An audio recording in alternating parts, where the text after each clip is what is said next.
Selamat malam teman-teman semuanya. Mungkin sebelumnya kita kenalan dulu kali ya. Malam ini kan kita bakal bahas tentang SEO analitik. Nah, sebelumnya kita kenalan dulu. Jadi, halo, gue Antonius Putu. Orang-orang biasa manggil gue Antoni atau Putu. Sebenarnya gue ini lumayan lama di media, 6 tahun lah di media. Jadi um, pas awal masuk mulai dunia kerja itu dari tahun 2014 sampai 2021 gue di media.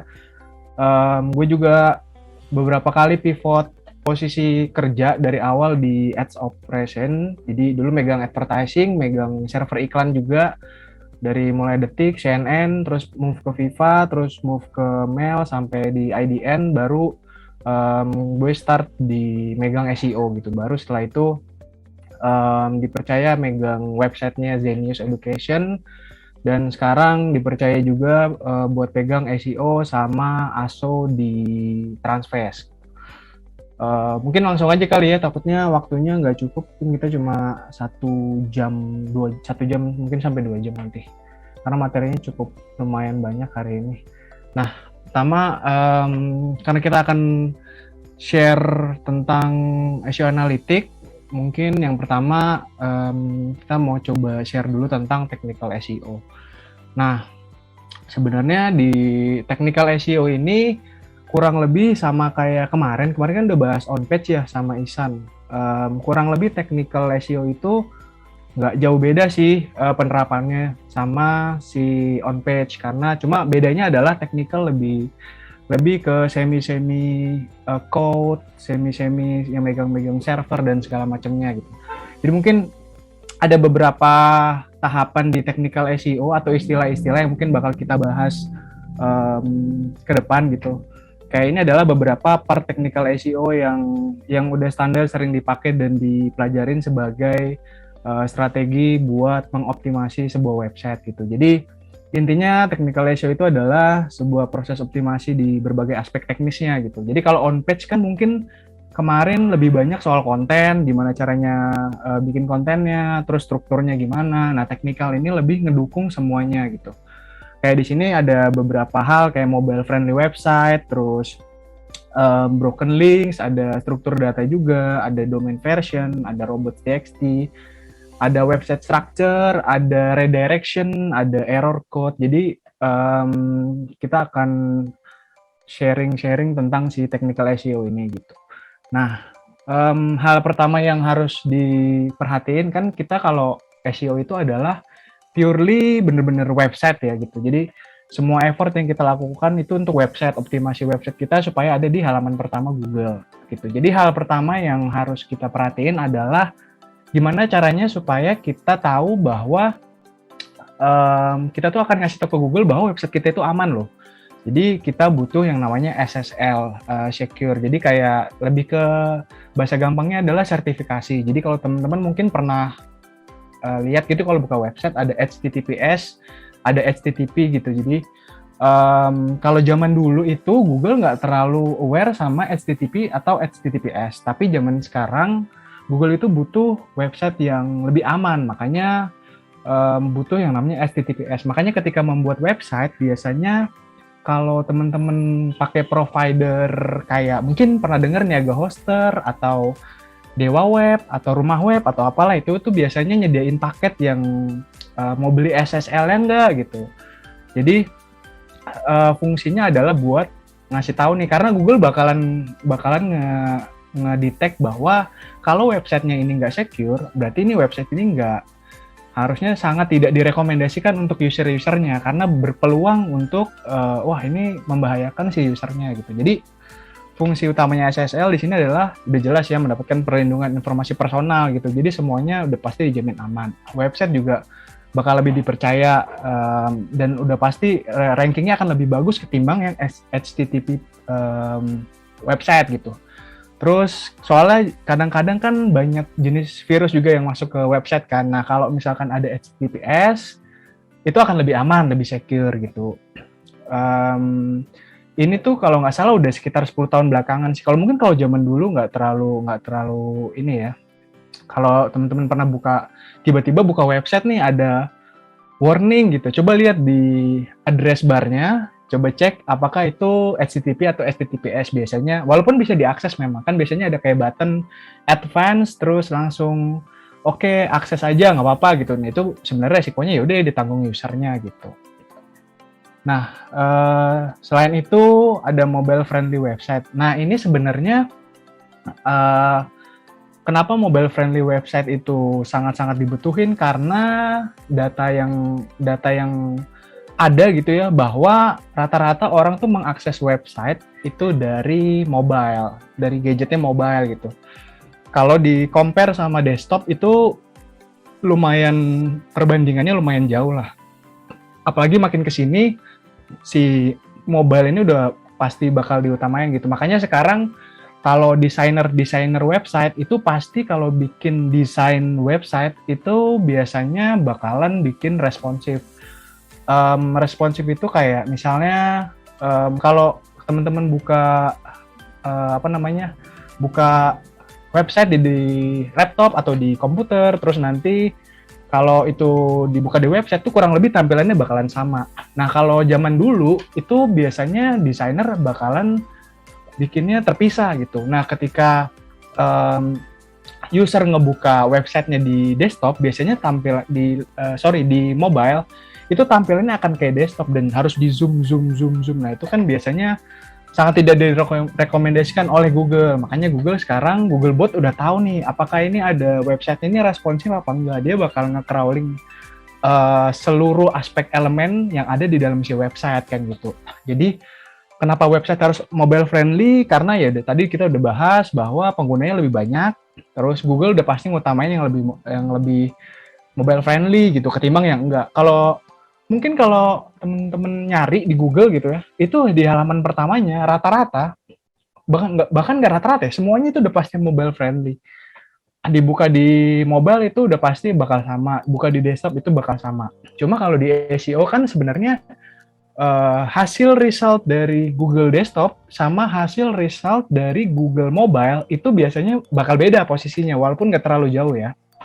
Misalkan lagi nyari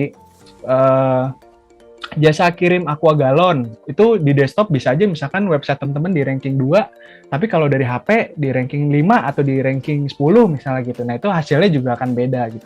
Pun juga search engine yang dipakai misalkan Google atau Bing, Google juga dibagi lagi kan, ada google.com, ada google.co.id, dan tergantung search engine-nya. Cuma kalau di Indo kan biasanya kita pakai google.co.id, atau kalau yang defaultnya English biasanya langsung ke google.com gitu. Nah, terus meningkatkan kredibilitas website jelas, menjangkau pengguna yang lebih luas, iya sudah pasti. Lalu ada memberikan pengalaman lebih kepada pengguna, itu sebenarnya kayak apa ya, kita tuh mencoba ngasih tahu ke user bahwa kadang kan kalau di zaman dulu tuh kayak yang tadi kita bahas, website desktop itu dan mobile biasanya dibikin beda. Nah, kalau ini sebenarnya kalau dibilang responsif itu biasanya dibikin sama, cuma layoutnya agak dipersempit. Jadi seluruh strukturnya akan lebih tertata rapi gitu. Jadi dibikin, mungkin nanti ini kan kita bakalan ada praktek atau demonya nanti setelah ini kita nanti bakal coba langsung cek aja biar teman-teman juga tahu kurang lebih gambarannya kayak gimana gitu. Nah, pengelolaan website lebih memudahkan pengguna atau pelanggan ya jelas, dan pengelolaan website lebih mudah jika responsif ya sudah pasti.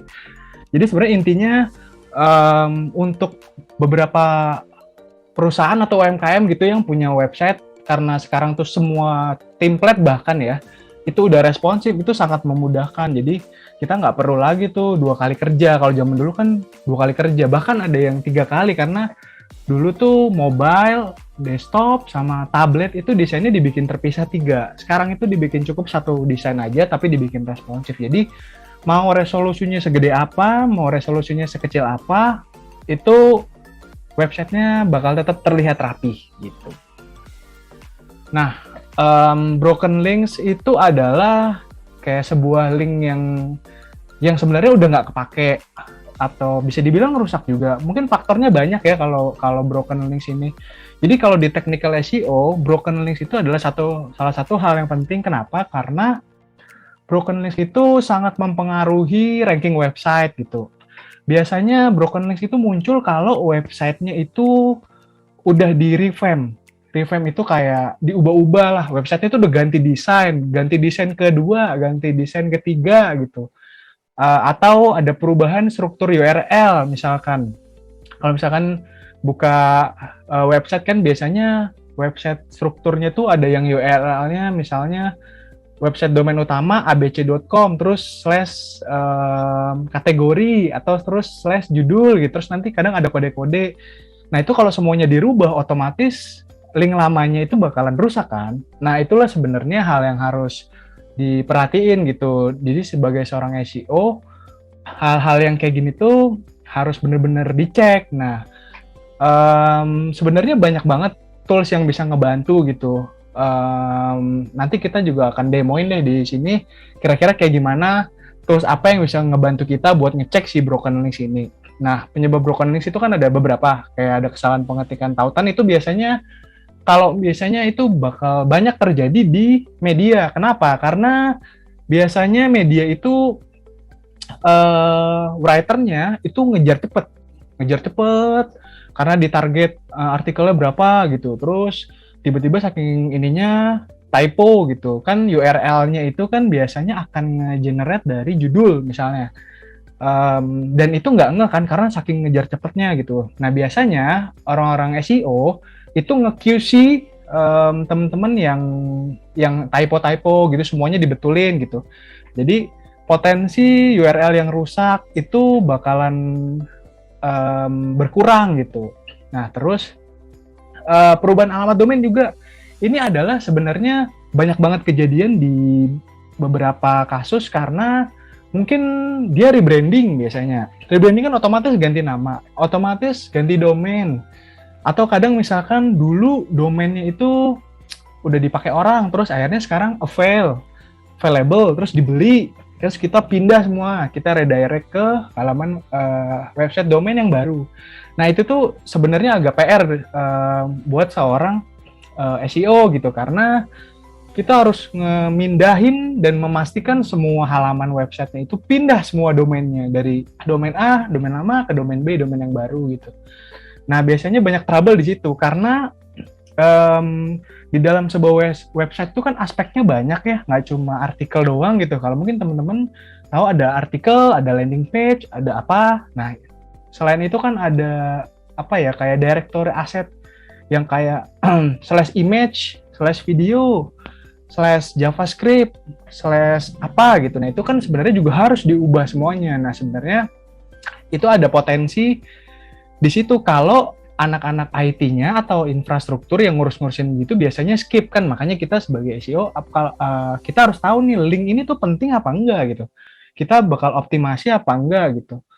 Kalau memang itu dioptimasi, dirasa itu penting dan punya apalagi rankingnya udah bagus gitu ya, itu harus benar-benar dibetulin. Semuanya harus dipastiin bahwa linknya itu semuanya berubah gitu, pindah ke domain yang baru. Perubahan directory website juga sebenarnya kurang lebih sama kayak gitu ya, cuma bedanya kalau domain kan domain yang berubah, kalau directory website itu adalah posisi letak direktorinya. Kayak misalkan kita buka website berita lah, paling gampang apa sih, berita detik.com, terus ada slash nasional misalkan, terus slash nasional ini berarti artikelnya itu kontennya ada di folder nasional gitu, terus mau dipindah, aduh ini kayak bukan nasional nih, tapi ini entertainment, jadi dia mindah kan direktorinya dari slash nasional ke slash entertainment gitu. Jadi itunya apa namanya, folder si itunya berubah dong otomatis. Nah itu juga harus dicek kalau misalkan ada perubahan. Nah makanya biasanya ini tuh sangat-sangat mungkin terjadi di perusahaan atau website yang produksi kontennya tuh lumayan banyak dalam satu minggu atau satu hari, bahkan kan kadang kalau berita kan satu hari bayangin aja ngeluarin berapa gitu konten-kontennya gitu. Nah terus selain itu ada file system atau konten yang terhapus, itu juga sangat-sangat rentan banget karena kadang kita kalau biasanya di website yang produksinya banyak, kita nggak bisa monitor nih, mana nih yang dihapus, mana nih yang enggak gitu. Kalau kayak mungkin websitenya jumlah interval produksi kontennya sedikit, itu masih bisa kita maintain gitu ya. Ini kehapus kemarin karena ini.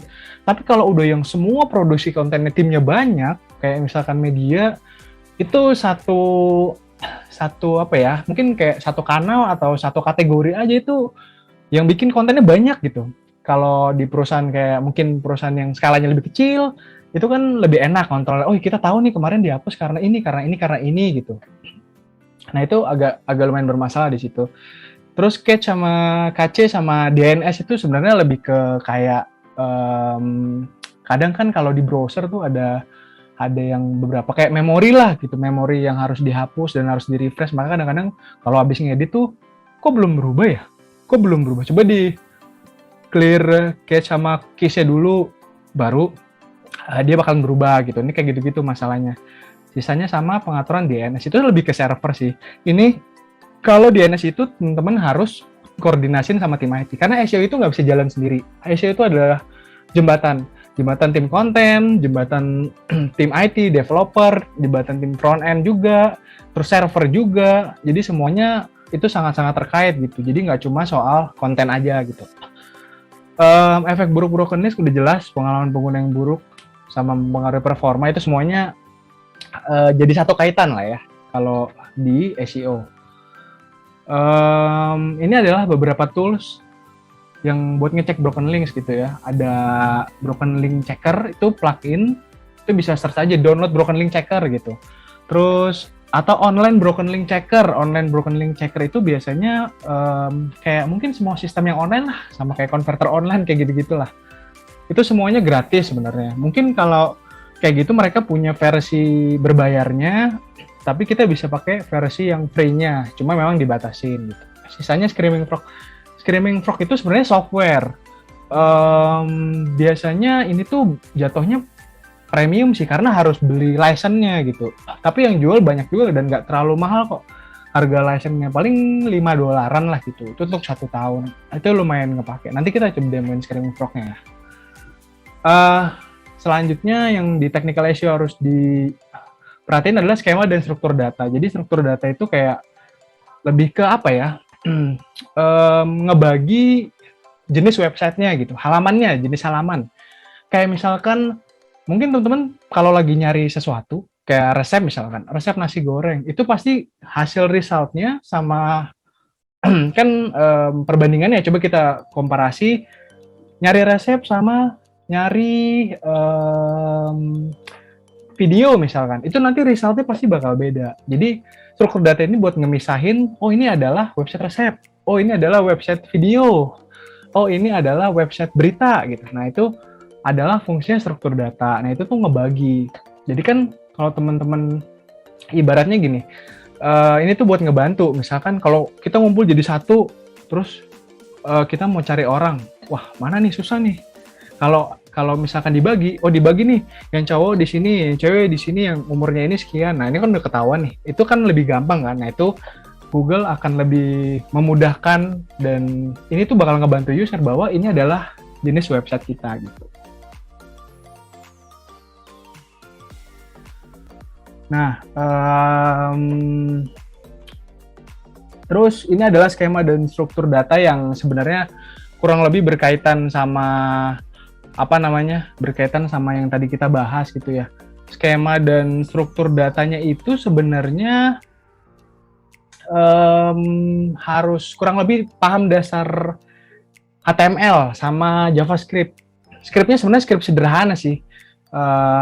Kalau teman-teman punya website pakai CMS atau CMS WordPress atau Blogspot gitu, itu mungkin kurang lebih udah tau lah kira-kira fungsinya HTML itu ditaruhnya di mana aja. Nah, skema dan struktur data ini buat ngejelasin bahwa ini adalah jenis halaman website, definisi halaman websitenya gitu. Ini tuh website apa? Contohnya di sini kelihatan kan bahwa jenis HTML itu nanti bakal ada di body si halaman websitenya gitu. Nah, kalau di WordPress itu ini kelihatan bahwa di sini ada beberapa jenis struktur data kan. Kayak apakah ini halamannya sebuah halaman artikel, ataukah ini halamannya sebuah halaman tentang buku, tentang kursus, tentang profile, tentang event, tentang job posting. Nah, itu dari Google udah punya standar tersendiri lah. Ini tuh jenis websitenya apa yang bisa kita maksimalkan gimana. Nah, kurang lebih tuh previewnya kayak gini. Ini adalah ada beberapa hasil result. Mungkin kalau misalkan teman-teman familiar sama result yang kayak gini, kayak misalkan ini yang paling kiri ini adalah biasanya ada step-step how to, kayak gimana nih, berapa langkah. Biasanya itu dipakai untuk keyword-keyword yang cara apa gitu. Terus ada resep. Resep tuh kelihatan kan kayak gini. Misalkan tampilannya adalah mini thumbnail, ada title, ada publishernya, website yang bikin, dan juga ada ratingnya biasanya, dan jumlah ratingnya gitu. Untuk beberapa yang nggak ada jumlah ratingnya, mungkin dia di struktur datanya nggak dimasukin gitu. Kalau untuk website yang udah ada biasanya itu pasti kelihatan kan di situ bahwa oh ini jenis websitenya resep, ada ratingnya, ada ininya gitu, lengkap. Nah terus ada juga yang mungkin kayak ini ada contohnya, ada Brandly, itu ada site link search box, kita bisa cek beberapa materi yang ada di situ. Terus sisanya snippet sama nih kurang lebih. Jadi ada dua jenis ya kalau snippet yang buat cara. Satu itu, cara itu kan jatuhnya skema atau struktur data how to. Kalau untuk yang paling kanan, ini adalah skema default yang dikasih Google gitu. Jadi Google tuh sebenarnya kita nggak bisa tahu ya, Google tuh mau ngambil artikel kita yang dijadiin snippet tuh artikel yang mana, halaman website yang mana. Tapi kurang lebih Google bakal bikinin snippet yang kira-kira relevan sama keyword atau kata kunci yang dicari orang gitu. Makanya mungkin teman-teman yang kemarin udah belajar di on page itu udah tahu lah gimana nyusun kontennya, bikin kontennya, strukturnya tuh kayak gimana, apa-apa aja yang harus dibikin gitu. Terus ini domain version. Nah, domain version ini sebenarnya kalau pernah dengar teman-teman itu ada kayak apa ya? Kayak yang ada triple W sama yang non triple W. Jadi ada yang langsung https apa.com atau https www.domain.com gitu. Protokolnya kan udah pasti https karena dia secure, harus wajib. Terus subdomainnya itu lebih ke istilahnya disebut subdomain sih kalau triple W itu. Baru domainnya baru TLD-nya .com, .co, atau .co.id misalkan. Nah, preferred domain itu sebenarnya fungsinya adalah kita tuh ngasih tau Google bahwa website yang sekarang utama kita pakai itu adalah yang ada triple W-nya gitu. Jadi tapi bedanya adalah dulu dan sekarang ya. Sekarang tuh lebih canggih. Dulu kita harus manual misahin dan ngasih tau Google bahwa website kita itu nggak ada triple W-nya loh, Google gitu. Kalau sekarang Google tuh sebenarnya udah ngasih kayak ngasih keistimewaan di tools Google Search Console-nya bahwa ini udah nggak perlu lagi pakai preferred domain gitu. Bahwa udah cukup satu kali submit aja itu udah bisa ngedetek semuanya. Cuma tetap beberapa mungkin ada yang bingung kan bahwa ini kita bagusan pakai www atau enggak ya. Nah, biasanya ini gue coba ngelihat dari beberapa kasus ya. Biasanya yang nggak pakai www itu lebih karena branding biar lebih cepat. Nah, tapi ada juga orang yang berpikirnya ya website ya harus pakai triple W dong. Nah, dua ini sebenarnya nggak ada bedanya, nggak ada pengaruhnya sama hasil result ranking di Google, nggak ada ngaruhnya. Itu tinggal masing-masing aja kita tuh mau pakai yang triple W atau yang enggak ya gitu. Tergantung brandingnya sih teman-teman. Tapi sekalipun nanti brandingnya pakai triple W, yang sering kejadian ya, itu pakai triple W, tapi dia suka kalau lagi campaign promo langsung aja akses di apa.com gitu tanpa triple W-nya. Jadi ini harus disamain ya antara branding yang dipublikasikan ke orang sama jenis si preferred domain-nya gitu. Karena kan udah akses aja di www apa, padahal dia nge-brandingnya tanpa triple W gitu. Terus kadang juga ada iklan, ya langsung akses aja di ini.com, padahal dia pakai triple W. Nah kayak gitu-gitu sih sebenarnya. Nah ini adalah page speed itu sebenarnya jadi apa ya? Jadi kayak perdebatan gitu di luaran. Sepenting apakah page speed itu? Bahwa kalau dibilang page speed itu penting, penting banget gitu. Mungkin kalau dibilang Google itu baru nge-revamp page speed tools-nya gitu di tahun lalu 2021 kemarin. Kita bisa cek tuh nilai skor page speed website kita berapa gitu. Cuma ini page speed ini kita harus ngobrol sama orang infrastruktur atau orang IT bahwa ini gimana ya supaya website kita loadingnya itu cepat. Nah, biasanya loading itu kalau bisa direkomendasikan di bawah 2 second, maksimal 4 second. Nah, biasanya kalau di atas 4 second, loadingnya itu terhitung lama gitu. Makanya biasanya dari settingan tim IT itu bisa ngatur jenis priority loading. Misalnya dalam satu halaman website itu ada feature image gede, terus ada teks itu kan ada judul, konten segala macam, terus nanti ada video, ada mungkin banner gitu, banner iklan lah atau apalah gitu. Nah itu dari IT itu bisa di set mana yang mau di loading duluan gitu. Misalkan teks dulu aja yang di loading di level pertamanya, baru level keduanya image feature, baru nanti sisanya konten terakhir lah, entah itu banner, entah itu apa, ya itu paling terakhir. Nah itu tuh bisa diatur. Nah itu harus banget diobrolin sama tim IT-nya gitu, karena ini sangat mempengaruhi dari si page speed-nya gitu. Sebenarnya ini adalah beberapa cara yang bisa dipakai sih. Mungkin kadang-kadang gini, kalau tim developer atau tim IT yang megang website biasanya agak bingung nih, gimana ya kita bikin nge-configure gimana ya config-nya, terus ngetesnya dari mana gitu. Nah kita sebenarnya tinggal kasih tahu aja sih. Kalau dari SEO itu ada tools-nya, terus cara bikin konfigurasinya kayak gimana. Sebenarnya di Google udah lumayan banyak tutorialnya. Cuma kadang IT kan nggak terlalu aware karena IT tuh fokusnya kan develop ya. Ketika ini udah aman, menurut dia standarnya udah oke, ya udah selesai gitu. Tapi kan dari SEO ada banyak faktor-faktor lain yang harus diperhatiin kan. Makanya kita harus banyak-banyak ngobrol sih sama mereka, kira-kira kayak gimana ya. Nah, untuk beberapa orang yang nggak punya tim IT, itu bisa ngobrol sama tim provider yang bikin website, kayak mungkin ya GoStar gitu, atau Dewa atau apapun lah itu. Nah, cuma rekomendasi dari gue adalah coba cari provider yang punya live chat gitu. Kenapa? Live chat itu kan biasanya 247, dia bisa bantu nyelesain problem teman-teman lah gitu. Kalau misalkan bermasalah, kita harus kayak gimana ya. Nah kalau dengan live chat itu bakal bisa lebih cepat solvingnya. Apalagi kalau nanti suatu saat websitenya udah banyak nih yang akses, itu akan jadi problem gitu. Nah jadi itu tuh bakalan ngebantu kalau kita pakai yang provider yang ada live chatnya gitu. Semua ini bisa diobrolin sama sama si providernya gitu. Nah, part of technical selanjutnya itu ada sitemap. Sitemap itu sebenarnya kayak mungkin teman-teman udah pernah denger ya tentang sitemap, atau mungkin kemarin udah dibahas sama Ihsan tentang on page gitu.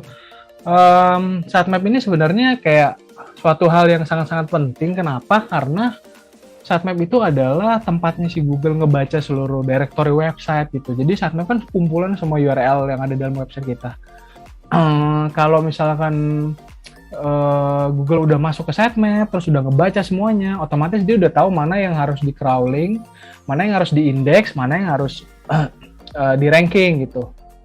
Nah, beberapa fungsinya itu ada, ya udah jelas. Yang pertama, mempermudah pengunjung menemukan website, udah pasti. Kenapa? Karena Google bakalan ngindeks semuanya gitu, semua halaman website yang ada di sitemap. Terus menambah visibility juga, itu juga Google bakalan ngeliat nih, apakah website ini udah oke apa belum, udah masuk sitemap apa belum. Nah, beberapa itu kalau websitenya dibuat secara manual atau custom, biasanya itu harus diingetin ke tim IT-nya. Ini tuh kalau kita bikin ini baru, artikel atau halaman website baru, entah itu landing page atau apapun, ini tuh bakal automatically nambah ke sitemap atau enggak gitu. Nah, beberapa tuh kadang enggak gitu, makanya itu harus diobrolin juga.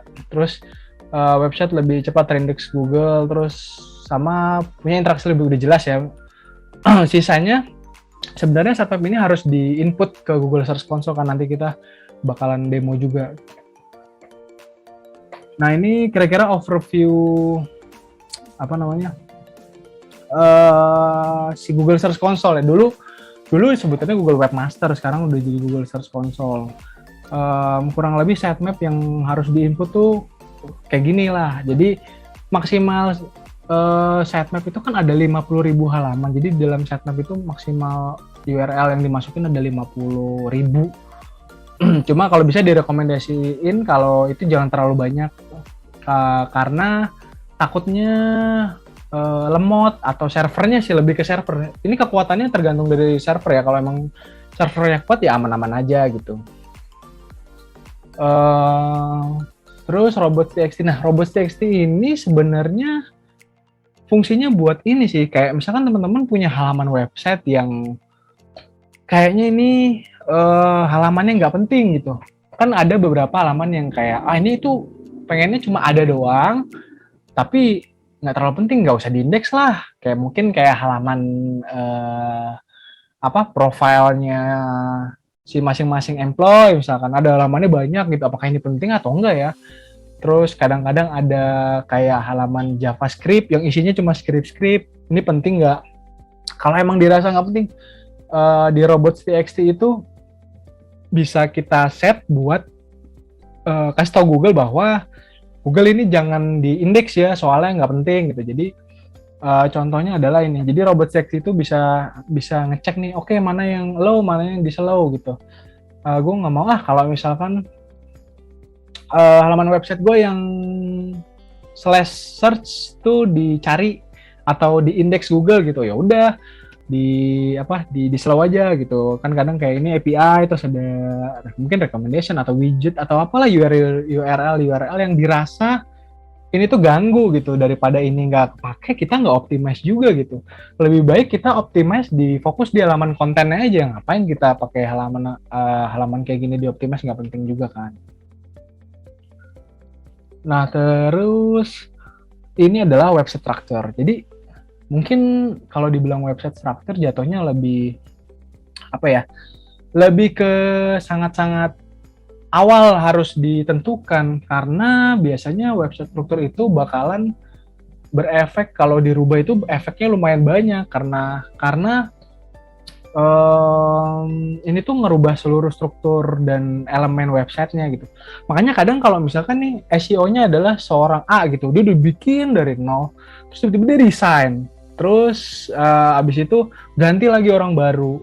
Nah, terus strukturnya gini ya, diubah. Nah, itu tuh bakalan banyak perintilan yang mungkin nih sebenarnya sangat mempengaruhi si performanya si website gitu. Makanya kalau mau aman sebenarnya paling enak ya harus mateng gitu dari awal tuh apa yang mau dibikin. Misalkan ya udah bikin perencanaan dasar. Kita mau bikin website apa sih? Website media atau blog atau resep atau apa, ataukah hybrid?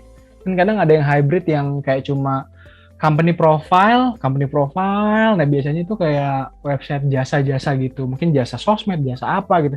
Terus nanti di hybrid sama halaman-halaman blognya digabung, terus nanti ada artikel-artikel, ada newsnya, ada press release-nya. Terus nanti gabung bikin artikelnya ada mungkin macam-macam, ada yang kayak mungkin artikelnya tentang resep, tentang tiba-tiba nanti masuk lagi tentang properti, nanti masuk lagi tentang jual beli. Nah, kayak gitu-gitu tuh jatuhnya harus dibikin serapi mungkin sih. Kayak ini halaman mana aja nih yang penting, yang nggak penting yang mana, dikontrol di robots.txt gitu. Terus nyusun navigasi website-nya gimana, bikin menunya kayak gimana, menu apa aja yang dibikin, terus kategorinya apa, subkategorinya apa, masuknya mana aja gitu. Sama buat sistem taksonomi, mungkin kalau pernah dengar teman-teman, taksonomi itu adalah strukturnya si URL website. Kayak misalkan yang tadi itu detik.com, terus /apa gitu. Nah, itu kan adalah strukturnya. Kadang beberapa di media juga ada yang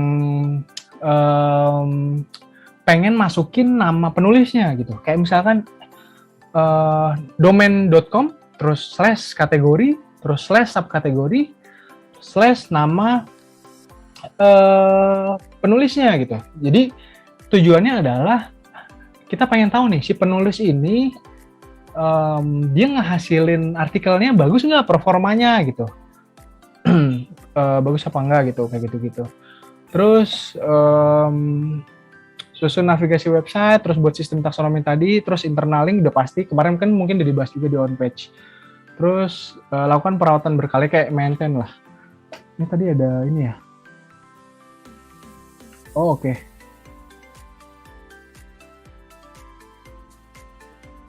Nah, sisanya itu adalah for error code. Nah, error code ini sebenarnya fungsinya adalah kita tahu nih si halaman website ini error apa enggak, errornya kenapa, terus kita harus ngapain gitu.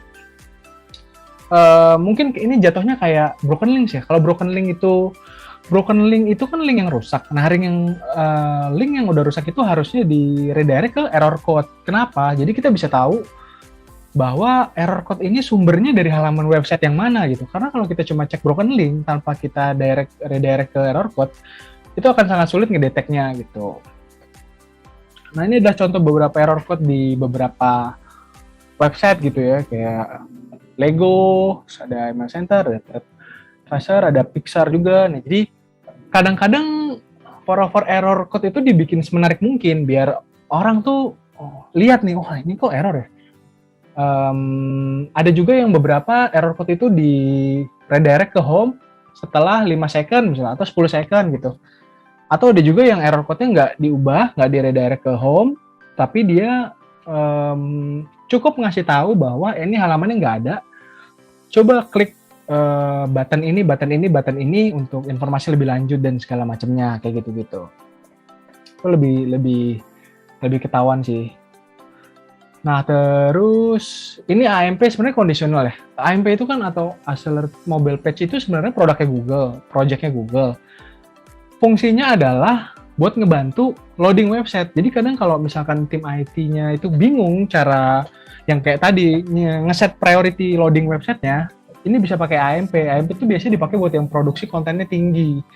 Kayak media misalkan, itu bisa ngebuat loadingnya lebih cepat. Karena kenapa? Media itu kan sebenarnya main kontennya adalah teks dulu kan. Teks dulu nih, orang bikin baca judul terus baca beritanya gitu.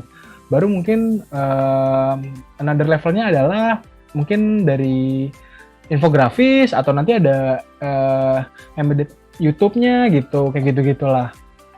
Jadi yang udah pasti utama dicek itu adalah si kontennya nih. Nah, AMP itu sebenarnya plus minus sih harus diinstalnya gitu.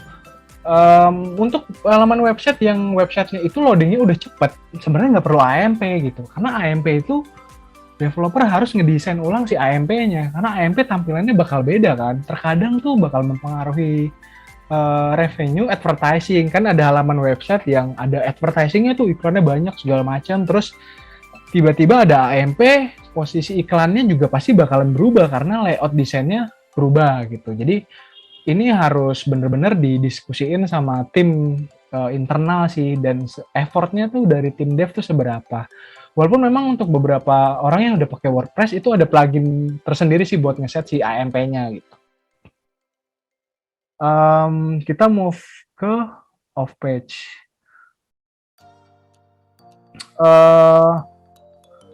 Nanti kita setelah ini baru mungkin demo kali ya, kita beresin dulu off page-nya dulu sama analitiknya.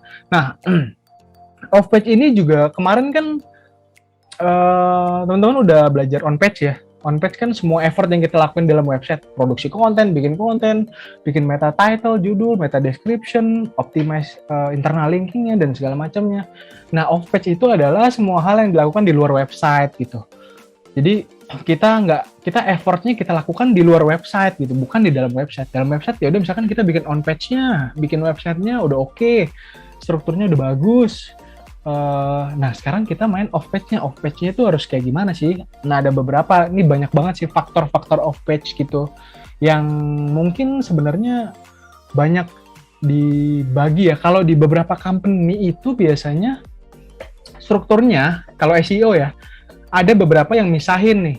Jadi SEO off page timnya sendiri SEO on page timnya sendiri gitu. Jadi kalau off page itu kan lebih ke kayak yang technical, terus ngerti semi HTML, CSS, JavaScript, terus ngerti positioning, bikin layout. Maksudnya bukan literally bikin layout ya, tapi kayak kita tahu strukturnya gimana biar ngebantu dari sisi SEO-nya gitu. Nah, off page ini adalah semuanya tuh yang kita lakuin di luar. Nah, ini kan ada beberapa nih, kayak blogging mungkin, terus Web 2.0, ada Q&A, ada social sharing juga, bookmarking. Mungkin sekarang beberapa teknik tuh udah mulai berubah gitu, trennya di zaman sekarang off page dulu dan off page sekarang beda. Backlinking juga salah satu hal yang off page gitu, mungkin dulu dan sekarang mungkin caranya agak beda. Ini kita bahas coba satu ya. Jadi beberapa metode optimasi off page itu ada lumayan, sebenarnya ada banyak. Kita coba yang paling common aja dipakai ya, kayak link building, terus ada Google My Business juga. Itu untuk biasanya dipakai buat para pengusaha UMKM biasanya, atau KM, mikro, makro gitu. Jadi yang bener-bener kita tuh bikin usahanya dari nol banget, kita budgetnya tuh sangat minim gitu. Budget kita udah kita pakai buat modal operasional atau buat produknya gitu. Udah kita pakai yang free gitu kayak Google My Business. Nah, terus ada EAT juga, itu sebenarnya beberapa part yang juga harus diperhatiin. Terus ada engagement, sosial media. Makanya sekarang sosial media tuh hampir semua orang kalau bisa semuanya aktif, walaupun platformnya beda, jenis kontennya yang harus dipost pun beda, tapi kita harus ngasih sesuatu yang lebih dari sisi kontennya, itu biar ngebantu sisi SEO-nya gitu. Sisanya forum online. Nah, forum online itu plus minus ya zaman sekarang, karena kalau dia forumnya pas gitu, itu bakalan berguna banget. Tapi kalau dia nggak pas, mungkin karena terlalu general, topiknya terlalu gado-gado, itu biasanya akan sangat sulit. Nah, makanya biasanya forum online itu berlaku untuk beberapa niche, kayak mungkin biasanya kayak anime-anime gitu, atau mungkin yang khusus resep-resep, forum-forum kayak gitu-gitu, itu tuh sangat berguna. Tapi untuk yang kayak news, berita itu tuh nggak terlalu relevan gitu. Ini kita bahas one by one ya, link building. Mungkin pernah denger ya teman-teman, link building itu gimana.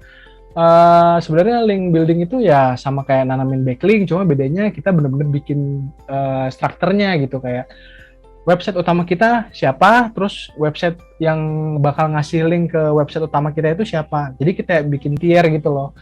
Tier satunya halaman utama kita, tier 2-nya tuh halaman beberapa website, dalam tier 3-nya misalkan teman-teman pakai yang .blogspot, .wordpress kayak gitu-gitu.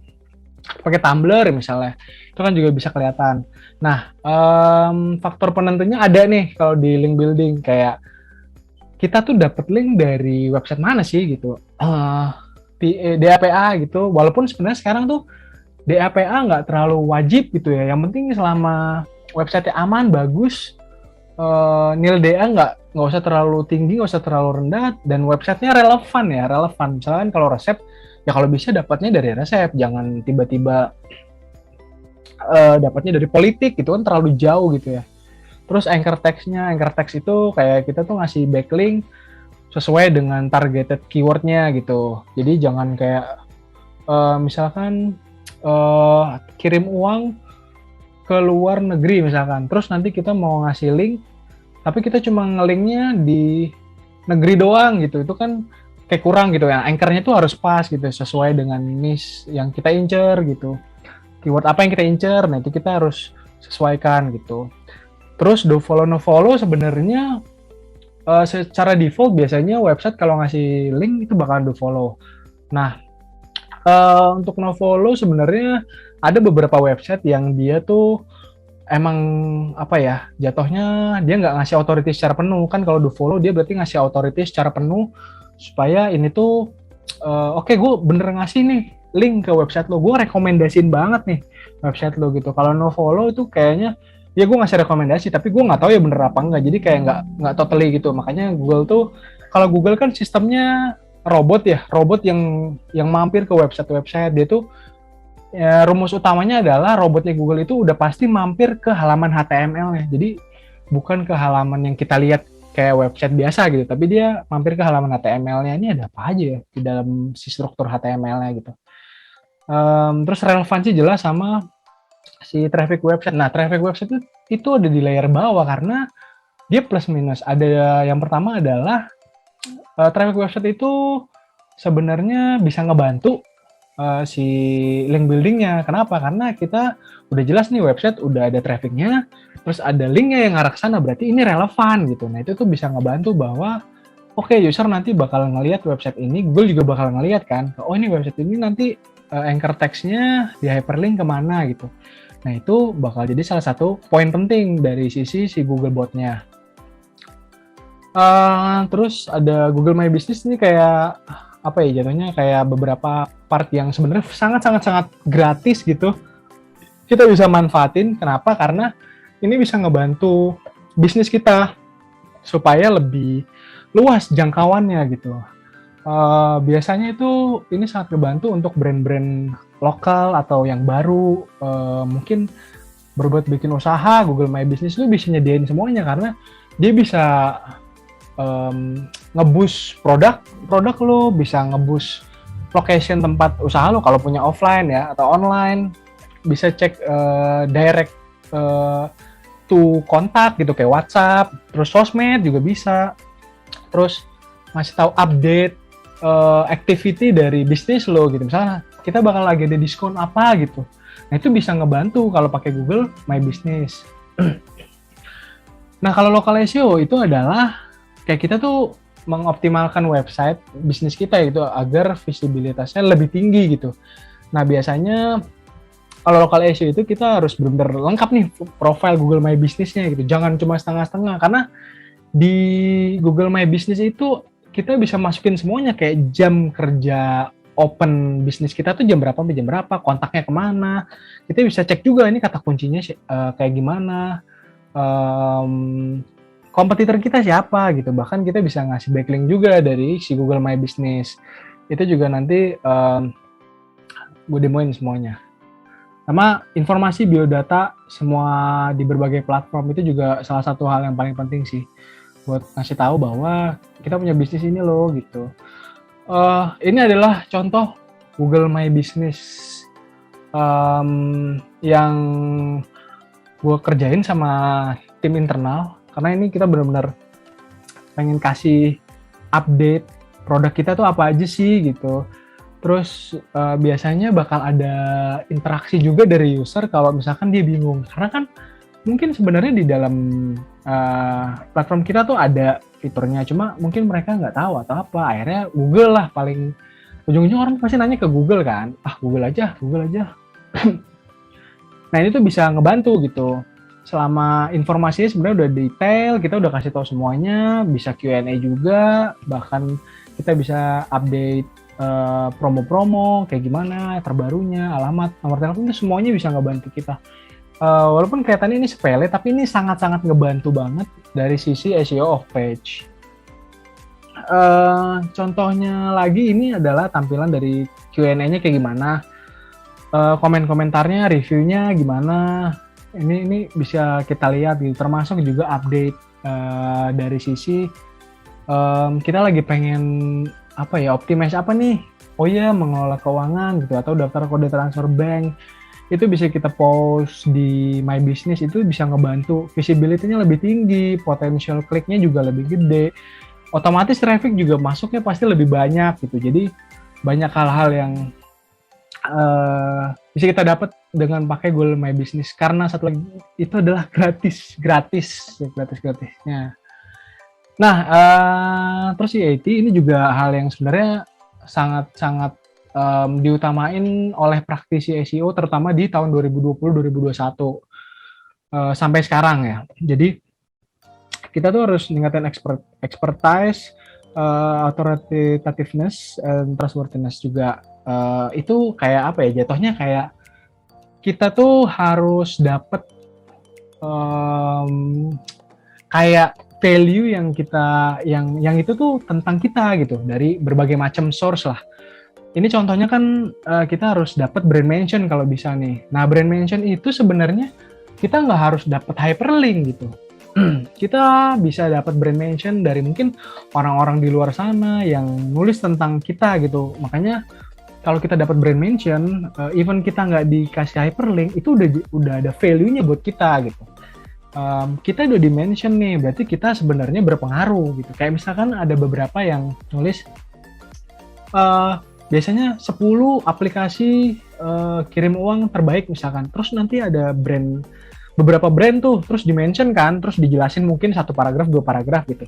Itu kita kan dapat mention, walaupun gak di hyperlink, itu udah dapat nilai. Nah, itu tuh semakin kita dapat banyak brand mention, berarti udah jelas nih, Google bakal tahu kan, oh brand keyword kita, itu udah disebutin, di-mention orang banyak gitu.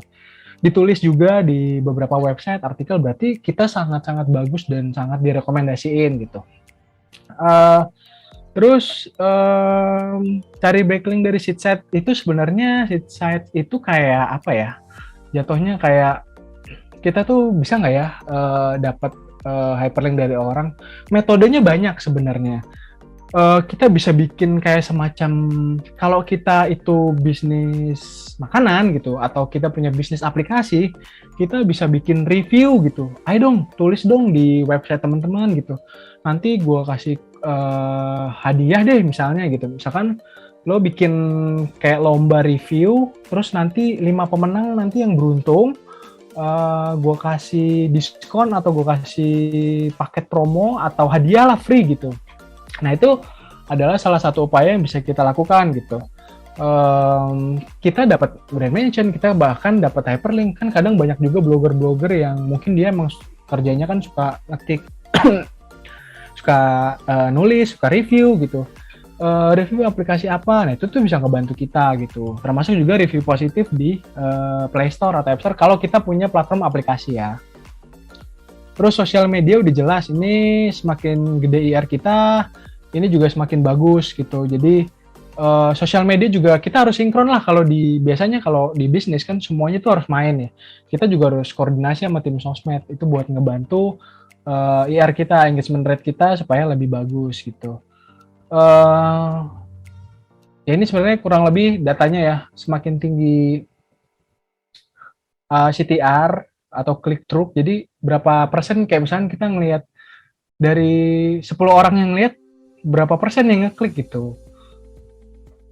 Sisanya ini masih ke sosial media, tetap harus kita lihat kontennya, kayak riset sih sebenarnya. Kalau sosial media riset nih, kadang-kadang kita bantu dong dari sisi, coba deh kita ngincer kata kunci aplikasi kirim uang, kalau dicari tuh yang muncul apa ya gitu. Terus bikin di sosial media konten-konten yang relate gitu. Ini tuh penting banget sih buat ngebantu result kita, karena beberapa website atau platform itu ngeindeks si halamannya. Kayak Twitter misalnya, Twitter tuh ngeindeks semua thread-threadnya, ngeindeks semua halaman thread, reply-nya semua keindeks. Kalau Instagram kan mungkin enggak ya, karena beberapa mungkin terkait privacy juga, jadi dia nggak ngindeks. TikTok ngindeks gitu, jadi kita harus sinkron sama tim sosmed gitu. Community and forum online sebenarnya jadi satu, karena community kayaknya memang harus jadi salah satu hal yang penting juga. Kenapa? Karena community itu lebih direct ngehasilin conversion gitu. Ketika kita bisa deketin komunitas mana yang relate sama brand kita, otomatis ini bisa ngebantu awareness kita, orang jadi tahu kita gimana, otomatis dia jadi buka website kita, mungkin dia juga nyari di Google brand keyword kita, jadi kita dapat semuanya gitu. Dari sisi off page juga poinnya adalah kita dapat branding dan awareness juga, dan klik otomatis traffic juga ya dari luar ke website kita. Ini yang terkait dengan analytics. Jadi sebelum kita masuk ke analytics, ini ada beberapa tahapan dalam analisis gitu ya. Kayak mungkin site audit, ada content audit, on page, off page, technical gitu. On page, off page, technical, konten itu kan kemarin udah dibahas ya. Jadi kalau site audit itu kayak kita biasanya mungkin cek boleh weekly, boleh monthly gitu ya, atau bi-weekly misalnya kita audit website kita. Website kita tuh udah kayak gimana ya, apakah ada errornya, ataukah aman-aman saja, ataukah ada sesuatu yang ngeganggu gitu. Nah, ini ada beberapa tools juga yang kita pakai, yang bisa kita manfaatin. Termasuk konten audit juga ya. Konten audit kan bisa cek ketika kita udah publish konten, apakah konten kita ini bagus atau enggak ya resultnya gitu. Terus performanya sejauh apa gitu, karena kan biasanya di review ya. Oh ini artikel yang atau landing page yang kita publish di bulan lalu, terus bulan Desember, terus 3 bulan sebelumnya. Nah dari 3 bulan ini mana yang paling perform gitu, mana yang strategi yang paling bisa kita pakai gitu untuk nextnya gitu, karena itu bisa ngebantu kita dalam apa ya, ngedrive strategi lah dari sisi SEO-nya gitu. Kalau konten audit itu udah jelas purely kontennya aja ya, kayak kita nih metanya udah sesuai belum ya, pakai meta ini rankingnya di ranking berapa ya, kalau kita ubah metanya kita lihat seminggu lagi rankingnya berubah nggak ya, kayak gitu-gitu kan. On page kayak yang tadi, uh, struktur tulisan, terus websitenya udah oke apa belum, apa namanya, secara navigasi udah oke apa belum gitu, kontennya udah sangat-sangat sesuai keyword nggak gitu. Kadang-kadang kan orang mungkin untuk perform butuh beberapa waktu dulu kan biar menyesuaikan dan Google itu ngindeks gitu. Terus off page-nya kayak gimana, sejauh apa, kita dapat brand mention dari mana, baru technical-nya gitu. Technical-nya udah oke apa belum gitu. Tapi ini harus inline sama pada saat ngerjain on page-nya juga ya. Nah, SEO Analytics ini sebenarnya apa ya, sebuah proses buat kita tuh ngambil data, terus datanya mau kita apain nih buat kita ubah jadi strategi gitu. Udah pasti ya kita cari identifikasi kira-kira kita punya opportunity kayak gimana ya ke depannya, terus loading speed kita kayak tadi bagus apa enggak, terus traffic source-nya dari mana, berapa persen kita dapat gitu dari si SEO. Yang harus disiapin udah pasti kita tadi ya prepare semuanya, kita set up tools-toolsnya apa aja, terus dashboard and reportnya kayak gimana, terus ya review kayak biasa. Terus beberapa gitu ya yang harus diimprove gitu, kita tuh harus tahu kita tuh mau ngapain nih dari data-data ini gitu. Ada peluang apa yang bisa kita manfaatin gitu, karena biasanya data itu kalau SEO kan butuh prosesnya lama ya, kalau optimize bisa 3 bulan, bisa 6 bulan. Itu tuh rata-rata 3-6 bulan lah kalau mau traffic itu udah mulai kelihatan gitu. Matrix yang dipakai itu sebenarnya itu bisa kita manfaatin tergantung tipe websitenya ya. Kadang kan ada website yang kayak misalkan nih leads itu kan kita butuh potensial supaya kita ngehasilin conversion segala macam gitu, atau organic traffic ya purely organic trafficnya aja gitu. Jadi biasanya kalau tipe websitenya kayak mungkin jasa, terus jual beli, e-commerce gitu, itu kan leads-nya udah pasti kalau nggak transaction beli, terus dari jasa tuh mungkin ke kontak WhatsApp gitu. Kalau organic traffic mungkin kayak media, ya udah orang masuk aja gitu, yang penting organic trafficnya ada gitu. Kita ngejar session, orang berapa lama baca nih kalau dari organic kayak gitu-gitu kan. Kalau KPI yang biasa dipakai itu biasanya kalau nggak organic session atau nggak keyword rankingnya tuh seberapa increase sih per bulannya gitu. Kalau di report kan oke, kita traffic sekian, trafficnya sekian, terus jumlah keyword kita sekian gitu. Terus kalau untuk beberapa website yang kayak tadi ada leads and conversion, ya kita bisa cek berapa persen dari organik nih yang nge-convert ke transaction misalnya. Ada juga bounce rate, berapa persen dari hitungan orang tuh masuk website kita terus mental keluar gitu, exit. Terus ada page per session, berapa banyak nih jumlah orang yang masuk dari berapa halaman dari per session. Biasanya kan session tuh satu session biasanya sekitar 30 menit. Nah, itu tuh ada di Google Analytics. Nah, besok kita akan belajar sharing bareng tentang Google Analytics. Mungkin lebih banyak Google Analytics-nya besok ya.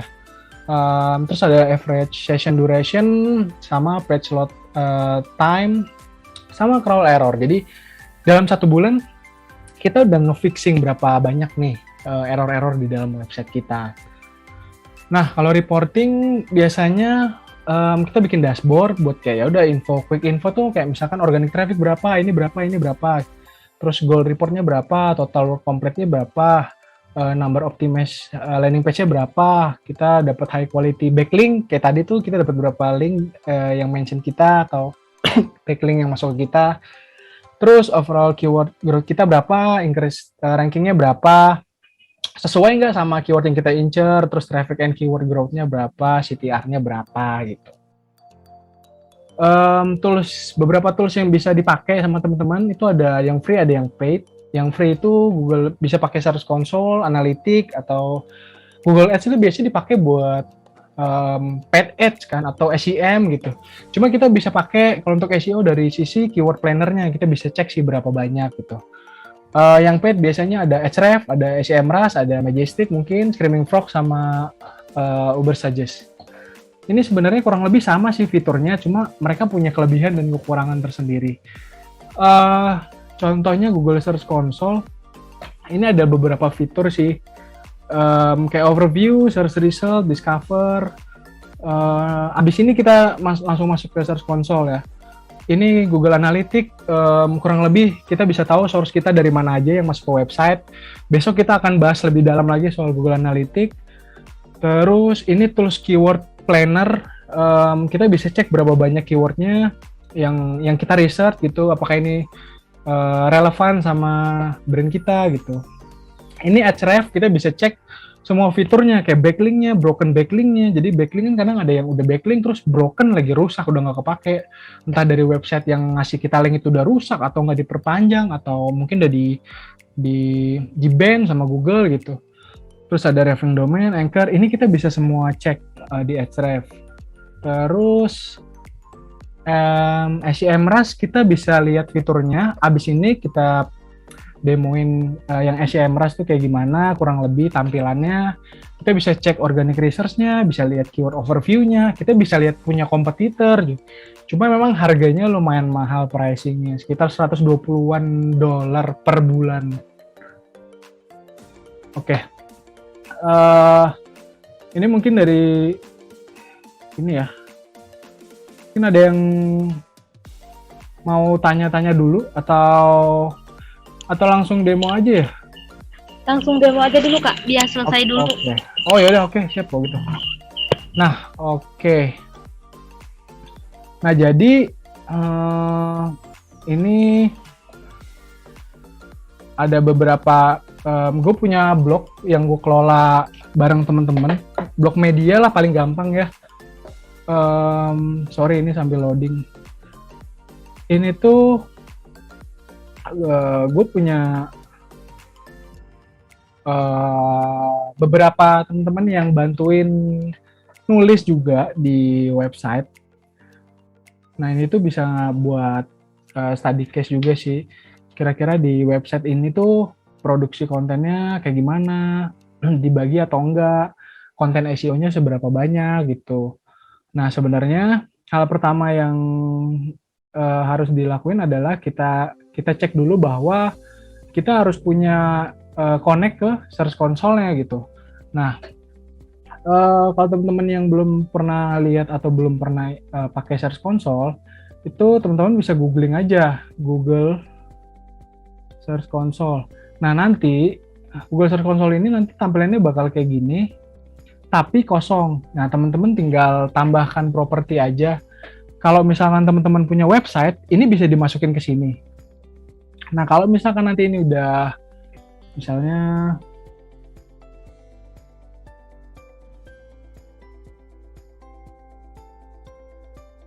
nah ini tuh nanti bakal ada beberapa pilihan kan, verifikasi. Teman-teman bisa pakai beberapa metode. Nah, kalau gue biasanya pakainya tag HTML. Kenapa? Karena tag HTML ini tinggal kita salin, terus kita tinggal masukin ke halaman website. Kalau teman-teman pakai WordPress, ini kan pakai WordPress ya, itu teman-teman bisa install plugin namanya Insert Header and Footer. Jadi Insert Header dan Footer ini adalah fungsinya kita bisa naruh semua script yang ada, yang fungsinya itu buat analitik ke dalam website. Nah, ini tinggal kita masukin set verification-nya, terus nanti kita tinggal save aja.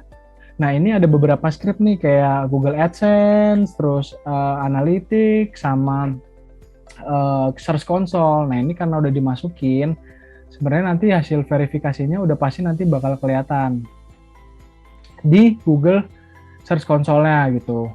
Nah, kalau misalkan udah selesai, nanti otomatis dia tuh butuh sekitar 3-5 hari lah buat ngeverifikasi data-datanya gitu. Nah, fitur-fitur di Google Search Console ini ada banyak banget. Kayak misalkan kita bisa lihat coverage. Ini tuh kita bisa tahu, ini tuh error. Errornya seberapa banyak nih dari halaman website kita gitu. Kalau misalkan kita nemuin error, kita bisa cek detailnya. Ini tuh error kenapa ya? Apa yang menyebabkan halaman ini error? Nah, ini biasanya kita bakal dikasih tahu di sini. Oh, error server. Kalau kayak gini-gini berarti servernya error. Nah, kita cek dulu apakah website ini beneran error atau enggak. Kalau emang dirasa di sini websitenya ini bisa kok bisa diakses kok, nggak ada masalah kok, ya berarti nggak ada masalah. Ini semua dicek satu persatu. Terus kalau dirasa udah semuanya aman, ini teman-teman bisa langsung validasi aja. Nah, otomatis nanti Google robotnya tuh bakal mampir lagi nih ke halaman sini buat ngecek apakah ini tuh udah aman. Karena gini kemungkinannya, kalau misalkan Google bot mampir ke dalam website terus pas websitenya lagi error, itu di sininya bakal ngedetek, karena kan kita nggak tahu ya server error tuh jam berapa aja, nggak ada jam pastinya kan, bisa aja pas lagi Google mampir, kok halamannya error gitu. Nah, ini juga harus kita cek. Nah, ini fitur-fitur yang paling sering dipakai adalah coverage atau cakupan yang ada di Google Search Console. Nah, yang paling penting lainnya adalah kayak sitemap. Sitemap ini kita harus cek sih, apakah kita harus submit semua sitemapnya. Kenapa? Biar kita tahu seberapa banyak cakupan si halaman website kita gitu. Oh, ini valid, ada berapa banyak. Apakah ada error atau enggak gitu. Nah, terus kita juga bisa ngapus. Misalkan ada beberapa halaman website yang, aduh ini websitenya kayaknya bakalan potensi bermasalah. Kalau di media misalkan, aduh ini bakal kontroversi nih. Nah, ini bisa di request delete di sini. Jadi kita dari sisi kita request ke Google. Kenapa? Kita masukin halaman yang kita mau hapus. Terus biasanya di sini bakal butuh waktu sih, berapa lama gitu. Kurang lebih bisa seminggu sampai 1 bulan lah proses penghapusannya.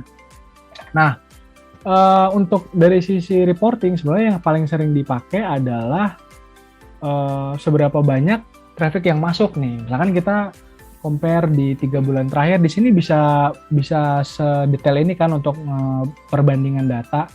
Kita bisa cek berapa banyak organik. Ini purely organik. Jadi kalau yang dari traffic dari sosmed itu nggak kebaca di Google Search Console. Itu nanti akan kebaca di Google Analytics. Nah, ini kita bisa lihat juga di sini fiturnya ada beberapa keyword yang topnya kita lah gitu. Website ini kan baru 3 bulan ya. Umurnya baru banget. Tapi ini trafficnya udah ada walaupun nggak terlalu banyak. Untuk ukuran quantity konten juga sebenarnya lumayan, tapi ini udah bisa ngebantu dari sisi inilah traffic. Terus fitur dari yang paling sering dipakai ini kan biasanya untuk reporting data. Nah, sisanya kita tuh ada beberapa fitur yang di sini ada, kadang juga di Search Console lain nggak ada. Kenapa? Karena misalkan di sini tuh Google manggil seluruh fitur yang kita pakai, misalnya ini ada AMP. Nah, kalau websitenya itu biasanya nggak pakai AMP, otomatis di sini nggak akan keluar. Fiturnya nggak akan keluar. Breadcrumb, cara ini semua adalah skema. Nah, skema itu sebenarnya kayak yang tadi kita bahas di awal, tentang skema itu kita bisa pakai plugin namanya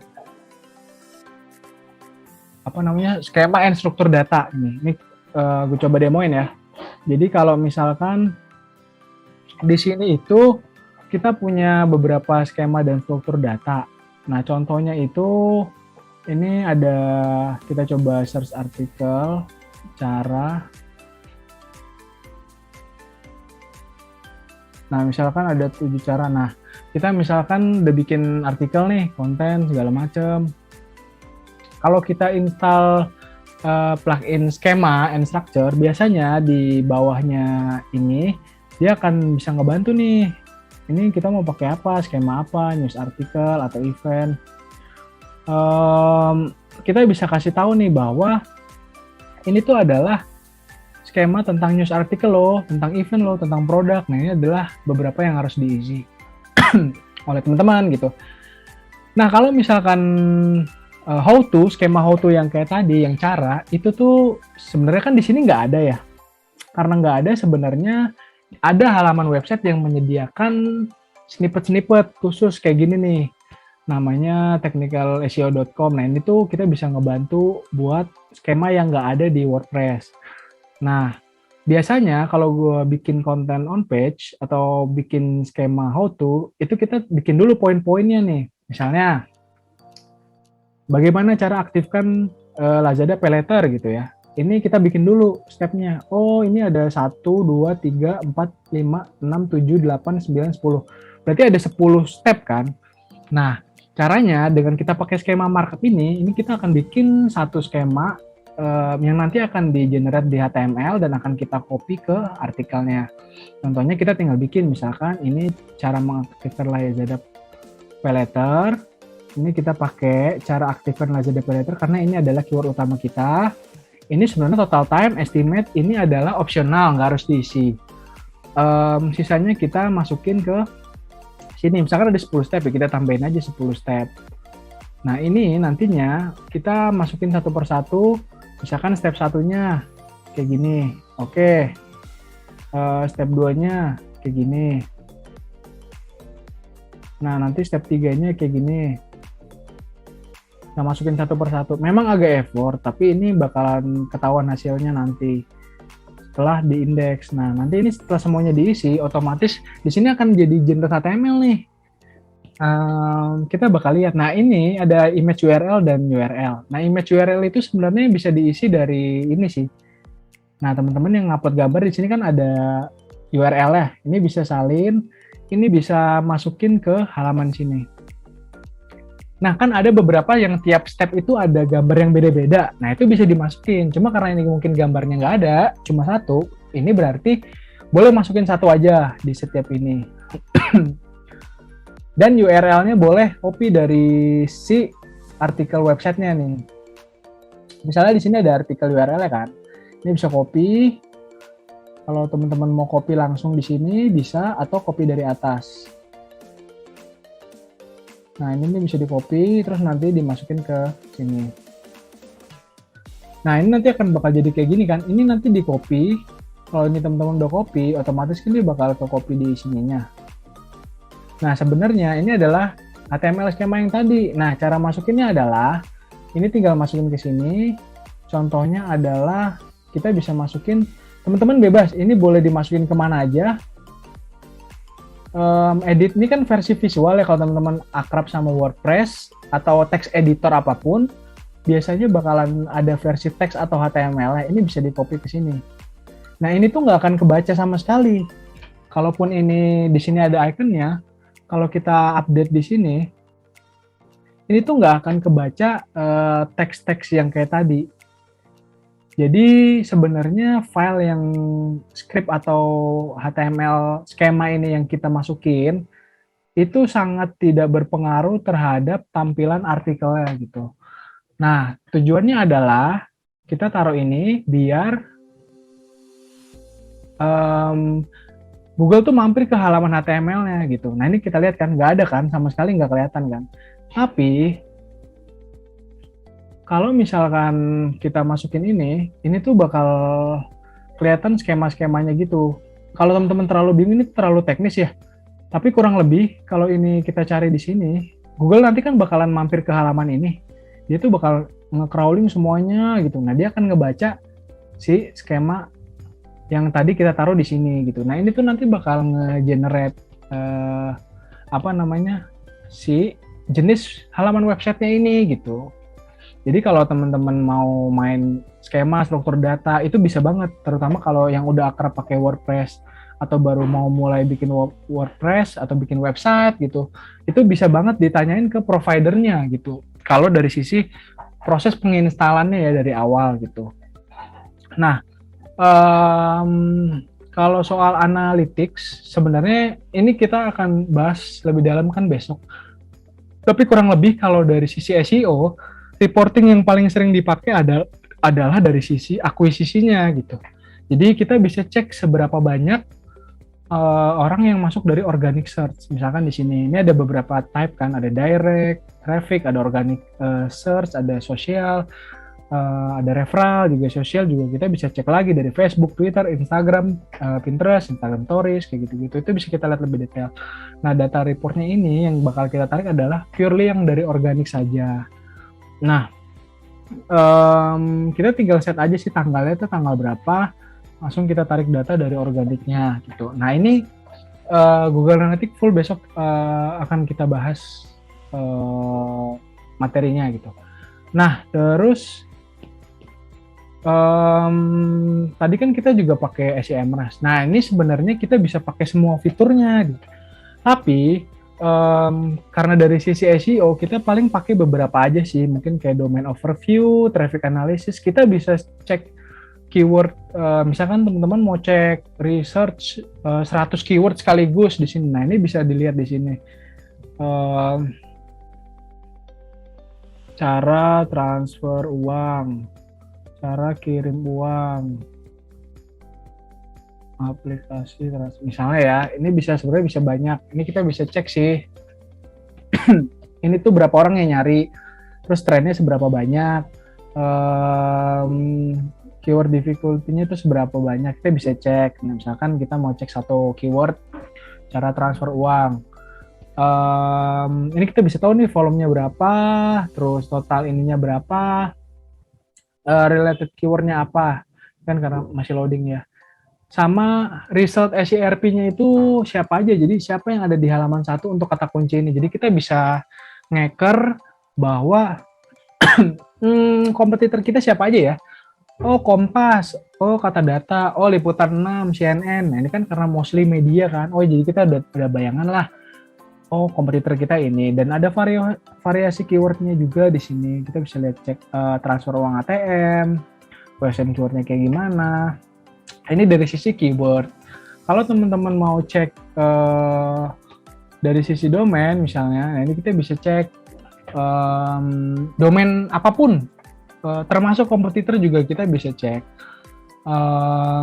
seberapa banyak sih data kita, organic traffic kita, organic keyword kita, top 3 keyword kita, ranking 4-10 dan segala macamnya. Ini kita bisa lihat di sini website yang kita kelola. Bahkan kita bisa cek di negara mana traffic kita berasal, atau kita mau cek dari sudut pandang negara lain. Gitu, si website ini tuh seberapa banyak ya. Kayak misalkan kalau Transfast kan dia websitenya bilingual ya, ada yang dari Indo, ada yang dari luar gitu. Kita punya konten English juga, jadi kita bisa cek dari sisi negara lain, kita tuh trafficnya seberapa banyak. Karena kadang keyword English itu dari tiap negara bakalan ngasilin data yang beda-beda gitu. Ini dari sisi fitur yang paling sering dipakai tadi ya, domain overview, keyword overview, sama bulk keyword. Sisanya paling set audit yang kadang tuh kita bisa cek di sini, kita audit mingguan, apakah ada halaman website yang error atau enggak, kalau ada errornya dari mana. Jadi kita bisa pakai dua tools. Kalau free bisa pakai Search Console, kalau yang paid bisa pakai SEMrush atau Ahrefs. Tapi kurang lebih ini tuh bisa ngebantu kita ngebantu kita ngecek dari sisi analitiknya gitu. Nah, terus ini tadi kan kita udah sempet bahas ya tentang Screaming Frog sekilas aja ya. Kita cek pakai websitenya MySkill. Nah, di Screaming Frog itu kita bisa cek seluruh halaman error. Nah, di MySkill ini kita bisa lihat nih halaman apa aja yang error, apakah ada halaman yang nggak diindeks. Cuma emang Screaming Frog ini lumayan agak berat. Jadi kalau misalkan teman-teman buka aplikasinya banyak, kalau bisa di close-closein dulu. Ini makan RAM-nya lumayan berat lah gitu. Jadi prosesnya juga agak lama. Tergantung dari seberapa banyak halaman website teman-teman gitu. Kalau misalkan media itu kan produksi kontennya banyak. Kalau kita mau analisis pakai Screaming Frog, itu udah pasti waktunya bisa 1 harian lah. Nah, kurang lebih tampilan Screaming Frog kayak gini. Ini yang tadi gue bilang, dia ini berbayar. mungkin bisa pakai trial gitu. Kalaupun beli juga sebenarnya nggak terlalu mahal kok. Nah, kita tinggal masukin aja si halaman website MySQL-nya. Nanti kita bisa tahu dari halaman website ini itu yang error dari sisi mana aja gitu. Misalnya eksternal linknya gimana, security-nya gimana. Ini kan udah ke-crawl ya, udah 100%. Kita bisa cek nih di sini eksternalnya, halaman eksternal yang nge-link ke MySQL. Kita bisa cek security-nya seberapa, status code-nya. Kita bisa cek respon code-nya. Ada yang error atau enggak, ada yang keblok atau enggak gitu di dalam website. Kalau misalkan nemu, kita bisa lapor ke developer. Ini tuh error, tolong dong di fixing gitu. Sisanya nih kayak kita bisa lihat nih meta description-nya apa, terus length panjang karakternya berapa, meta description-nya indexable nggak gitu.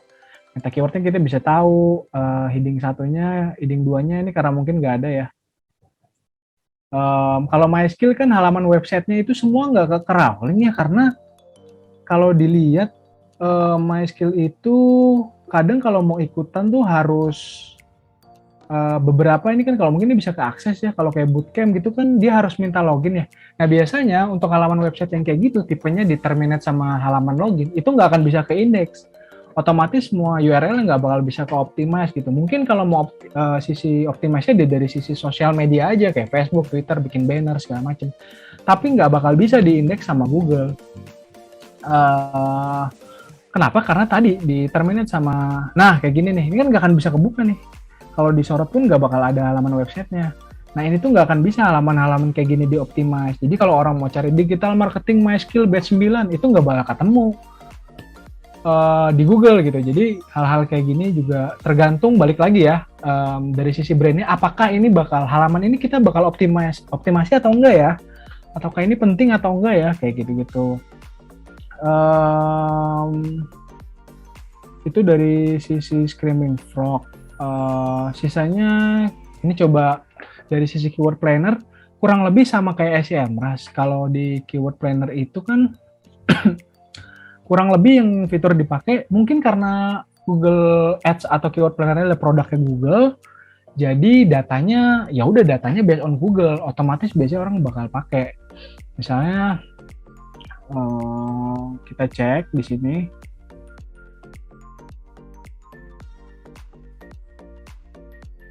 Di sini maksimal bisa sampai 10 keyword. Kita bisa cek resultnya. Ini bisa banget kita cek keyword ID-nya kayak gimana. Bahkan dari Google juga bisa tahu competition-nya seberapa, perubahan per tahunnya, traffic-nya berapa, kayak gini misalkan cara transfer uang tuh makin kesini makin turun. Ini bisa cek per datanya, per kalender periodenya gitu. Ketika ini dirasa udah trennya turun, apakah kita masih perlu buat optimize keyword ini, buat ngejar keyword ini, keyword ini atau enggak gitu. Nah di sebelah kanan kita bisa cek juga sih brand keyword yang relate sama keyword ini. Nih ada Grab, Mandiri, BCA, itu kan ngincar kata kunci kayak gini-gini kan. Ya mungkin mereka nggak ngincar, tapi karena produknya relate, jadi dari sisi Google itu pasti bakal nyangkutin ke sini gitu. Udah terlalu lama ya, kayaknya udah dari sisi gue udah kelar. Mungkin kalau ada yang boleh, ada yang mau tanya jawab atau apa ini.